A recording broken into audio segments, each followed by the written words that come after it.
West-Vlaams getalen. Land van mijn harte, het is het land van de zee. Waar dat de wind zingt en de wolken vliegen. Waar dat de dun slapen onder de zilveren lucht.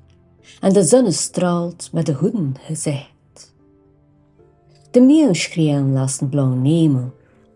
En de vischers boeten van de kust met net vol. Maar hij scheen is zo zwaarder dan de zee.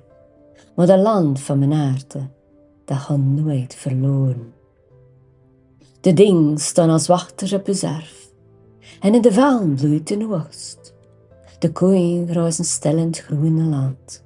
Waar dat ik als kind liep, met droom in mijn hand.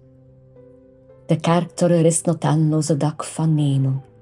En 's nachts klinkt de klokken, klaar en zuiver in de reuren. In het land van mijn harte, waar ik altijd tussen ga zijn. Tussen de talen van mijn harte. En wind me overwaait, voel ik toe de leven weer. Zolang dat de zee uw liedje blijft zingen, hoor ik keur van varen. Zolang dat de zanger glorie schint over zijn valen, houdt de talen van mijn harte, mijn West-Vlaams, en mijn zielen verbluffen tot laatste van mijn tijd.